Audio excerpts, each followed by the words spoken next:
गर्मी में 5 अनाथ बहनों ने बसाया नदी किनारे संसार। 5 साल की पूजा, 9 साल की निशा गर्मी से बेहालत शरीर खुजला रही होती है। तभी बड़ी बहन आशा आती है।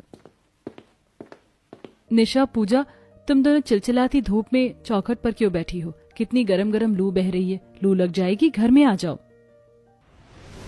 नहीं दीदी, गर्मी तो कितनी गमस चाहिए, मुझको बड़ी गर्मी लग रही है, खुजली भी मच रही है, मुझको ठंडे ठंडे पानी से नहला दो ना। बोलते बोलते पूजा की आंखें डबडब आ जाती हैं। भीषण गर्मी के चलते बच्ची के शरीर में घमौरी के दाने भरे थे और फुंसी से खून भी निकल रहा था। रो मत मेरी प्यारी पूजा, सुमन और किरण दीदी पानी भरने गई हैं, बस पानी लेकर आती होंगी, फिर मैं तुम्हें ठंडे ठंडे पानी से नहला दूंगी।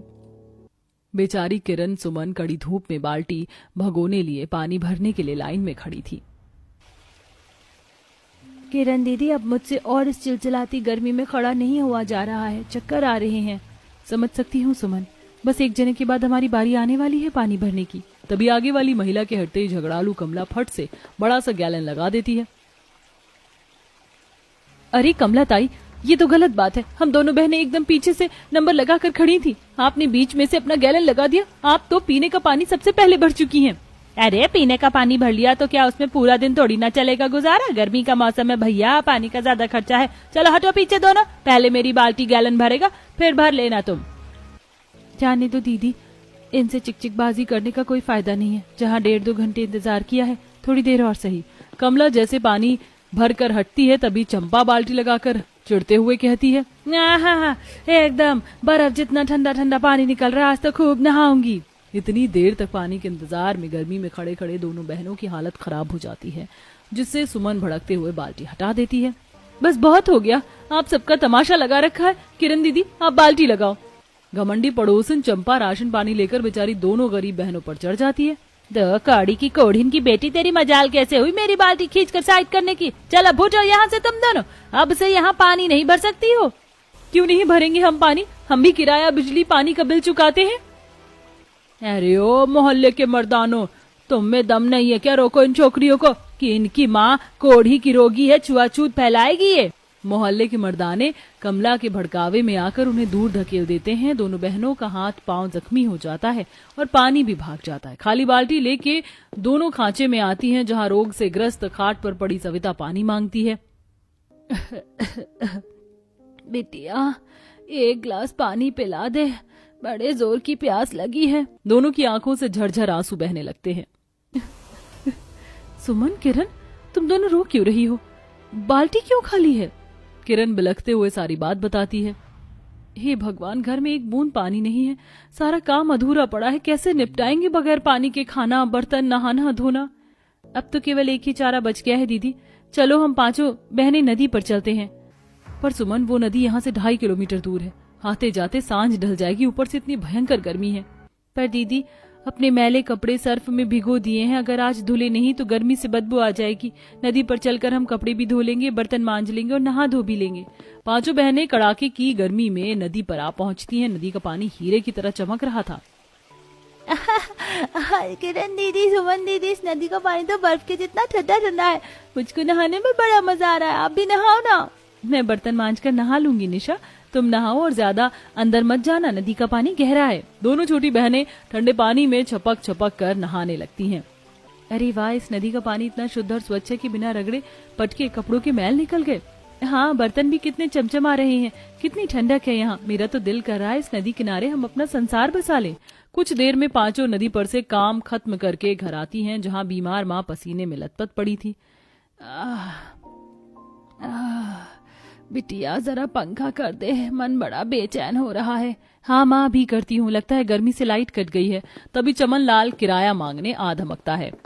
बिजली मैंने कटवाई है, क्योंकि पिछले 2 महीने से तुमने किराया नहीं भरा है। अब मेरा मकान खाली कर दो। मकान खाली कर दे? मगर क्यों? इतने सालों से हम यहाँ रह रहे हैं, अपनी बीमार माँ को कहाँ लेके भटकेंगे हम? ये तुम्हारा झमेला है, खुद समझो। तुम लोगों के चलते मैं पूरा चोल थोड़े ना खाली करवाऊंगा। बाकी जब तक तुम खाली नहीं करोगी, बिजली पानी चालू नहीं करूंगा। गर्मी में सड़ना हो तो तुम्हारी मर्जी। अड़ोस पड़ोस मकानदार सब बेचारी बहनों के बैरी हो जाते हैं। वहीं गर्मी का कहर से सविता की दशा बिगड़ती जा रही थी। 5 बहनें नदी पर आकर फूट फूट कर रोती हैं। आखिरकार सविता 5 बेटियों को अनाथ छोड़कर गुजर जाती है। ना समझ पूजा निशा कफन हटाकर स्वर्गवासी माँ के सीने से लगकर बिलखने लगती हैं। माँ उठो ना, दीदी माँ इतनी देर तक क्यों सो रही है, उठाओ ना इनको। माँ हमें अनाथ करके चली गई है पूजा। तभी निर्दयी मकान मालिक उनका सामान उठाकर फेंकने लगता है। अरे तुम सब अनाथ बहनों ने क्यों मेरे आंगन में मैयत लगा रखी है? चलो फूटो यहाँ से सब। 5 टूटे मन से माँ की लाश उठाकर शमशान घाट लाकर अंतिम संस्कार कर देती हैं और धूप में मारी मारी फिरने लगती हैं। दीदी दीदी मेरे पैर में छाले पड़ गए, घर चलो ना। घर का नाम सुनते ही तीनों बड़ी बहनों का दिल निकल आता है। अब हम अनाथ बहनों का कोई घर नहीं है निशा। 5 अनाथ लाचार बहनें लू भरी गर्मी में चलती जा रही थीं। तभी पूजा की घिसी चप्पल टूट जाती है। 5 प्यास से व्याकुल थीं। दीदी धूप से कदम उखड़ने को हो रहे हैं, अब और नहीं चला जाता। नसीब उन 5 अनाथ बहनों को उसी नदी पर ले आता है जहां ठंडा ठंडा पानी बह रहा था। 5 नदी वाली छायादार जमीन पर विश्राम करती हैं। तभी किरण, दीदी वो देखो ये जानवर कैसे जमीन में गड्ढा बनाकर सोई पड़े हैं। किरण, घास वाली जमीन में ठंडक मिलती है, इसीलिए ये ऐसा गड्ढा खोद कर बैठे हैं। दीदी वो चिड़िया रानी चोंच में घास क्यों चुन रही है? ताकि वह अपने आने वाले बच्चों के लिए घोंसला बना सके पूजा। फिर तो हम भी नदी किनारे अपना घर बनाकर बड़े आराम से रह सकते हैं। पूजा का विचार बाकी चारों को रास्ता दिखाती है। दीदी इस नदी किनारे की जमीन पड़ी हुई है, हम यहाँ पर अपना संसार बसा सकते हैं। यहाँ स्वच्छ पानी, शुद्ध हवा मिलेगी, और क्या चाहिए? कम से कम किराया देने की चिंता तो नहीं रहेगी। सही कह रही हो तुम किरण। देखो इस जंगल में दूर दूर तक हरी दूब की घास है और नींव बनाने के लिए लकड़ियां तो हमें पेड़ों से मिल जाएंगी। अब 5 अनाथ जुगाड़ बहनें मिलजुल कर कड़कड़ाती धूप में कड़ी मेहनत करके कठोर लकड़ी काटकर घर की नींव बनाती हैं। दोनों छोटी बहनें घास इकट्ठा करती हैं। ये लो सुमन दीदी, हमने 2 टोकरी घास इकट्ठा कर लिया है। शाबाश मेरी बहादुर बहनों, मगर इतने से बात नहीं बनेगी, हमें और घास चाहिए होगा। ठीक है दीदी, हम और घास जुटा लेंगी। लगभग कुछ घंटों के संघर्ष के बाद 5 नदी किनारे अपने लिए घास का मजबूत टिकाऊ झोपड़ा बना लेती हैं। देखो सूरज डूब रहा है, अंधेरा ढलने वाला है। अब घर के अंदर चलते हैं क्योंकि थोड़ी देर में जंगली जानवर भटकने लगेंगे। दीदी मुझको भूख लगी है।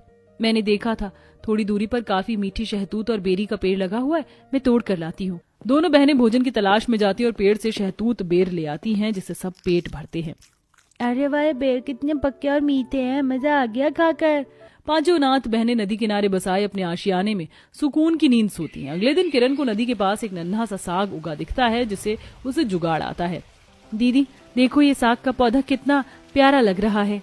हाँ मगर किरण, इसमें हमारा पेट थोड़ी भरेगा। घर तो बन गया, लेकिन पेट पालने के लिए कुछ करना होगा। दीदी देखो इस नदी के किनारे की जमीन कितनी उपजाऊ है, हम यही खेती बाड़ी कर लेते हैं। वैसे भी गर्मियों के सीजन में हरी सब्जियां काफी महंगी हैं बाजार में।